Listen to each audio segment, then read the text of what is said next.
Global TV y TVmática presentan.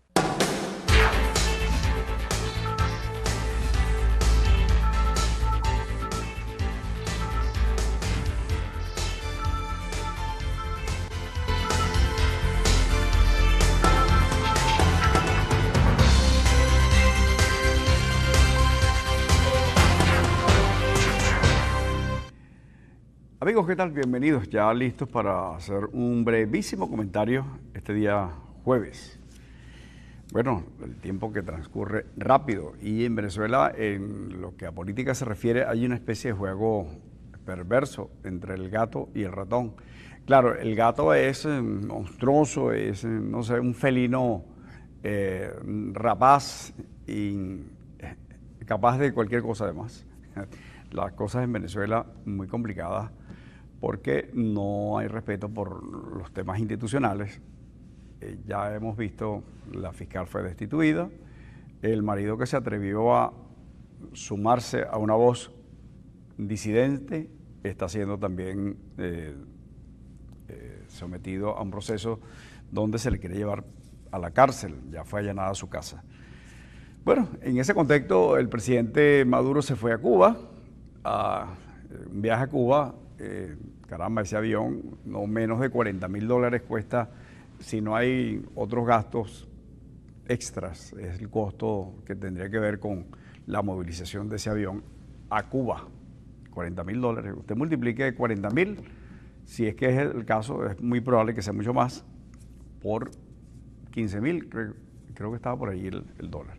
Bueno, para que hablemos de esas cosas irracionales, es decir, ¿qué hay en la cabeza de la gente? No entienden cuántas cosas están pasando. Bueno, en este proceso, en este mismo escenario, corren rápidamente lo de las candidaturas. Están hablando que la oposición tendría unas primarias el 3 de septiembre. Por ahora hay varios candidatos, destacan la señora de Rosales, Evelyn Trejo de Rosales, el señor Juan Pablo Guanipa, está Carlos Alaimo, esos son de la oposición. Creo que hay otros de menos impacto político, los partidos son muy pequeños. Y por supuesto Arias Cárdenas es aspirante a repetir por el gobierno, por el PSUV. Arias Cárdenas, ¿quién lo diría?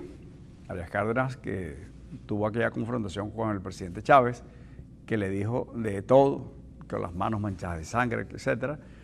Pero luego se las arregló para ser perdonado y aceptado.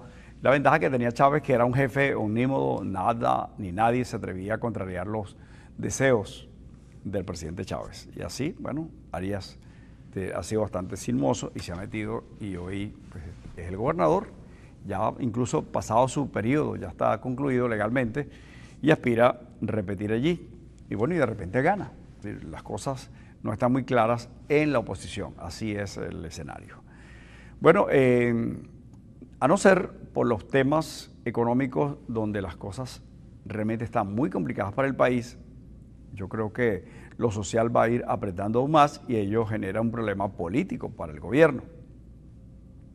Los sectores populares ya no encuentran que aquel auxilio llamado pensiones, misiones, sea una solución. Es decir, no hay posibilidad cuando $1, usted necesita 16.000 o 15.000 bolívares para comprarlo, y no es que la gente quiera tener dólares en el bolsillo, pero quiere tener alimentos y son muy costosos porque son importados, o la materia prima. Quiere comprar algo para el carrito, un repuesto, todo eso es importado, es decir, son dólares. La ropa que se usa es importada, aunque usted la pague en bolívares. Por esto es que usted compra un pantalón, supóngase en 20.000 bolívares el año pasado, y hoy ese mismo pantalón puede costar 300.000. Un repuesto para un carro, los alimentos, el pan. Andri, ¿por dónde anda el pan ya? 4.50 un pan. Ese pan costaba hace un año 50 bolívares. Entonces es muy complicado porque el gobierno se encargó de regar de pólvora todo el camino y aquello de Bolívar Fuerte se convirtió en una caricatura la economía se desgarró completamente y se convirtió en un monstruo salvaje que va por allí suelto, sin brida, llevándose por delante lo que sea. Esa es nuestra economía, resulta indomable, sobre todo cuando no hay interés en decir cosas o hacerlas, incluso ya con asumir una actitud un poquito diferente de enviar un mensaje, pero por el contrario, hemos visto actitudes salvajes, aún están hablando de expropiar fincas. Creo que al presidente Fedenaga le iban a tomar sus propiedades. Esto hace un gravísimo daño a nuestra economía porque genera desconfianza. ¿Y qué es la desconfianza? Bueno, quienes tienen algunas empresas no invierten más nada, comienzan a sobrevivir y ni hablar de nuevas inversiones, lo cual por supuesto limita la capacidad empleadora y la producción de bienes y servicios. Entonces hay que importarlos, pero no hay dólares, porque el petróleo ya no cuesta, ya no lo vendemos en $100. El petróleo está un poco por encima de 40, los cuales serían suficientes, pero no lo son porque Venezuela, el gobierno se endeudó hasta el techo. Algo impresionante, un país con enormes ingresos se endeudó con todo el mundo, porque empezó a traer chatarra de guerra para acá. Esas empresas quebradas de los rusos empezaron a venderle esos cachivaches. Compramos armas a Brasil, compramos armas a los ingleses, pero sobre todo a Rusia. Recuerden ese poco helicópteros gigantescos que se han ido cayendo cada vez que se levanta uno. Lo que hay es que apostar a ver en qué parte de la trayectoria se cae, porque es impresionante. Bueno, y con ello no solo se cae el helicóptero, se ha caído nuestra economía, se ha caído la confianza, se ha caído muchísimas cosas y allí estamos a la cola de los peores países en relación al comportamiento económico. Estamos, inflación, en algunos lugares del mundo la inflación es un 3% anual, 2% anual. Aquí es 10%, es 20%, es 30 o 40% mensual. De modo que estamos hablando de inflación que podría cerrar en 600%, en 800%. Esto es implacable, esto es inmanejable. Eso significa que cada vez vamos a tener más gente pasando hambre. No hay cómo abastecer los centros públicos porque no hay corrección.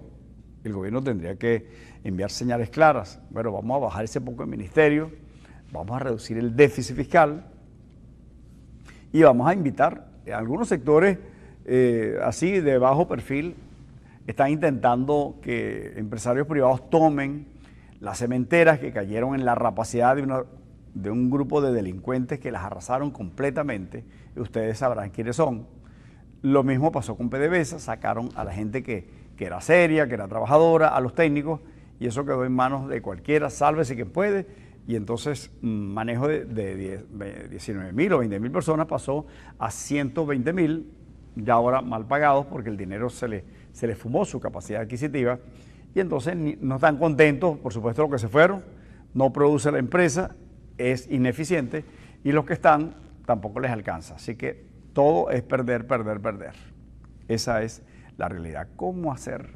Es que uno tiene que insistir en convocar a la gente que tiene posibilidades, porque está en esa correaje de transmisión, son miembros del partido, amigos del partido, están en el gobierno, lo que sea. Caramba, un poquito de racionalidad, un poquito de conciencia.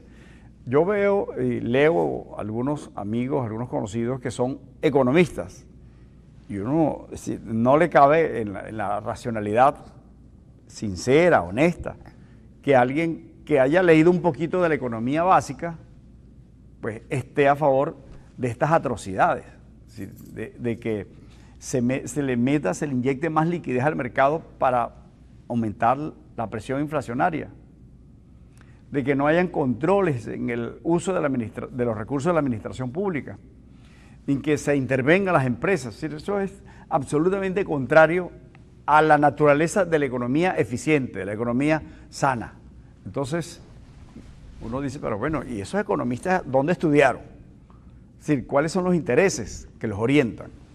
Es que están mezquinos, están subalternos, son tan deshonestos que no van a decirle al gobierno, a su partido, mira, esto hay que enderezarlo cuanto antes, en su propio beneficio, porque así como están las cosas no hay gobernabilidad, no hay manera, es un monstruo. Y cada vez hay más cortes eléctricos. ¿Por qué? Bueno, porque no hubo las inversiones a tiempo y tampoco las hay ahora. Incluso el personal, ayer un amigo, compañero de trabajo, me decía, mi hija se va de Corpoelé, aquí en la oficina. Bueno, porque eso es un desastre y me hizo una lista larga de cosas que usted sabe. Incluso la empresa de vigilancia, una empresa privada, ya no presta el servicio cuando le pagan. Lo mismo ocurre en CanTV. Entonces se roban las cosas. Y uno ve que, epa, allá hay un corte eléctrico. Bueno, se robaron unos cables. Se roban los aires. A una agencia del BOD le robaron unos aparatos de aire acondicionado. Eso nunca se había visto. Aquí, la central Bellavista de la CanTV, se le dañaron los aires y pararon la central para que el calentamiento no destruyera completamente esos equipos, porque no había cómo comprar el gas para corregir la fuga. Es impresionante. Y que estén hablando de qué están hablando. Hay que empezar por esas pequeñas cosas. Entonces, caramba, uno tiene que apelar al gobernador, a los alcaldes, a los dirigentes del partido de gobierno, a quien tenga algo que decir y además tenga la posibilidad de que lo escuchen, no solo que lo diga. Caramba, para que busque cómo llamar la atención sobre esta situación, porque pareciera que quienes tienen en sus manos las grandes decisiones están en una cápsula donde ven un país que no es este, que no es el que vivimos todos los días. No, es otra cosa. Es un país irreal, imaginario, etcétera. El país real amanece todos los días con la angustia de saber que no tendrá cómo alimentar a sus hijos. Buscando por allí, ya cada vez pues, uno ve más gente pidiendo, niños pidiendo, jóvenes pidiendo, y ni hablar del tema de la inseguridad, que por supuesto se ha multiplicado y se ha hecho incontrolable. Entonces, uno tiene que insistir en todo esto. Ojalá, entonces, entiendan que no pueden seguir escribiendo esas bobadas en las redes sociales, culpando a este, a otro, o inventando teorías o acusaciones simplemente para enmascarar, para esconder la basura debajo de la alfombra. Todos salen perdiendo. Ustedes que están ahí en los niveles intermedios, profesor universitario, lo que sea, ¿qué va a pasar con sus hijos? ¿Dónde van a trabajar? Porque ustedes del gobierno los van a enchufar ahí en una empresa pública. ¿Y cuánto van a ganar? Van a trabajar con esas precariedades. Pregúntele a sus hijos. Siéntelos en la mesa a la hora del almuerzo y haga un tallercito de sinceridad. A ver qué opinan. Y cuando se enferma alguno, ¿a dónde lo lleva? Usted hace los esfuerzos cualquiera para ir a la atención privada. Ni se le ocurre ir al Chiquinquirá, al General del Sur, al Universitario, porque no hay atención. Lo poco que hay, que además aún quedan muchos médicos venezolanos, abnegados, honestos, que están intentando hacer las cosas, a pesar de esas agresiones que ha habido, e incluso esta de instalar en paralelo unos médicos llamados MIP, que no son médicos nada. Los pobres muchachos engañados le han dicho que son médicos y le dan hasta un título. Entonces, cuando usted vaya porque tiene un accidente, su familiar, etcétera, y lo atienda uno de estos médicos sin calificación, estos MIP, ¿qué va a pasar? Usted va a estar contento cuando pase lo que seguramente ocurrirá, porque no tiene cómo hacer diagnóstico, no sabe de eso. No estudió anatomía, no sabe de farmacología, no fue a ver pacientes, a ver cadáveres en el anatómico, no tiene formación médica. Es decir, pregúntele a alguien que usted conozca de esta área.